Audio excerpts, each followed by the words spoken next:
Good morning. This is Wayne Rivers at the Family Business Institute. Thank you for tuning in.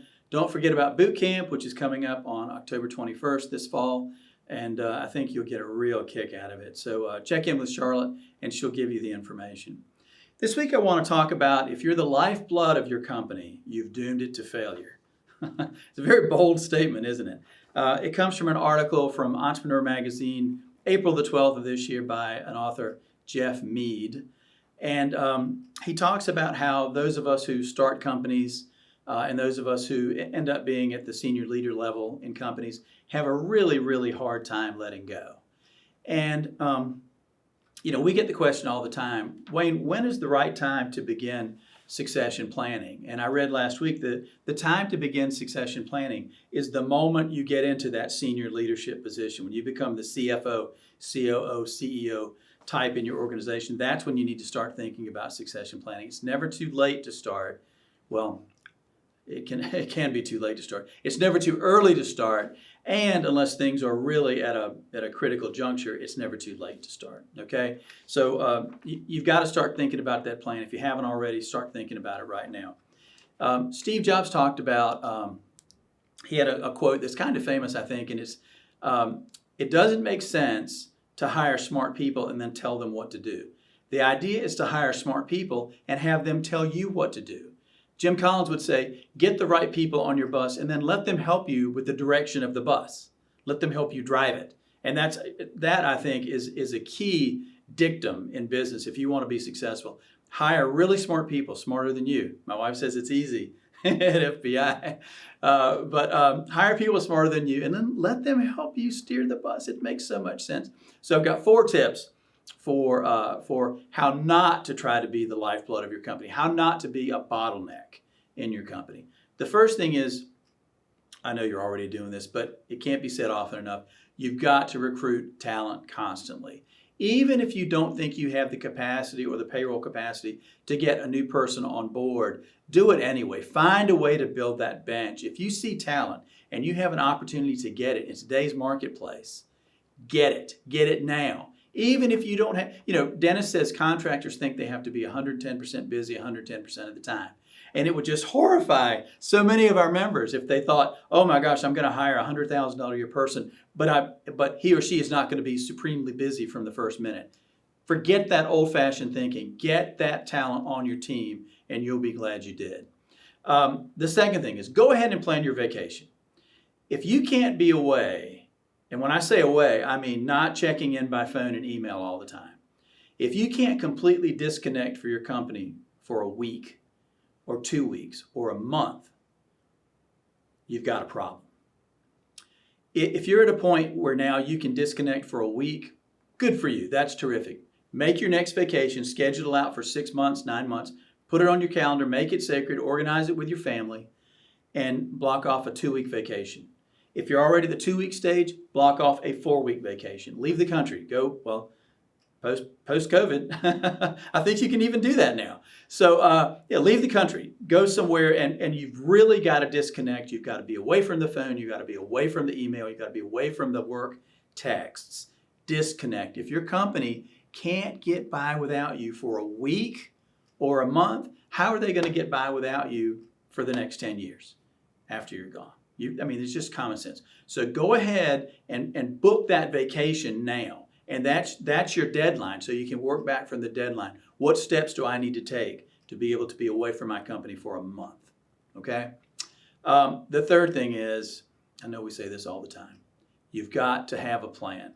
You've got to have a plan to organize your company, to give it a central purpose, to give it a central direction. You've got to have mission, vision, values. You've got to have goals. You've got to have timelines. You've got to have accountability. Put together a plan. Even a poor plan is better than no plan at all. So put the plan together to allow you to be less necessary for your company. The ideal, I've seen some people that have been able to do this in their careers, and it's really terrific. They've been able to work themselves out of a job as a CEO. They've been able to hire great people and give them more responsibility, and eventually they wake up one day and the business goes great whether they show up or not. They still show up, they still have fun, they do the things they love to do, not so much the things they don't like to do. That's freedom. but they've worked themselves out of a job. And that should be the goal of all of us as leaders. Work yourself out of a job by hiring great people and giving them responsibility so that you don't have all the responsibility. And the fourth thing is, this sounds funny when I say it, start stopping. You've got to stop doing all those daily tasks, daily, weekly, monthly tasks. You've got to pass them on to other people. You've got to slow down. You've got to cut down, because if you keep doing all those tasks, you continue to be a bottleneck in your organization, and you're not going to be able to enjoy that month vacation. So here's a rule that Jeff Mead writes about in his article. Many CEOs adhere to the 70% rule, which dictates that a task should be delegated if someone else can perform it 70% as well as the business leader. This might sound like a sacrilegious way to improve business operations, but it allows the leader to devote valuable time elsewhere. It makes perfect sense to me. So here's an example. Let's say that a contractor is really, really, really good at business development, okay? And it takes about 6 hours of his or her time to put together a deal. Let's say that's a project, okay? All right. Now, in a typical 60-hour work week, I know it's much longer for many of you, 10% of the executive's time can be devoted to BD. So that's 6 hours, which means one deal per week, okay? Now think about that. One deal per week. That's pretty good. 50, however many weeks a year you work, 40 weeks, 52 weeks, whatever it is, okay? Now, you hire a competent business development person, somebody who's only half as good as the CEO. So that means it takes 12 hours to put together a deal, all right? That person's only going to work 40 hours a week.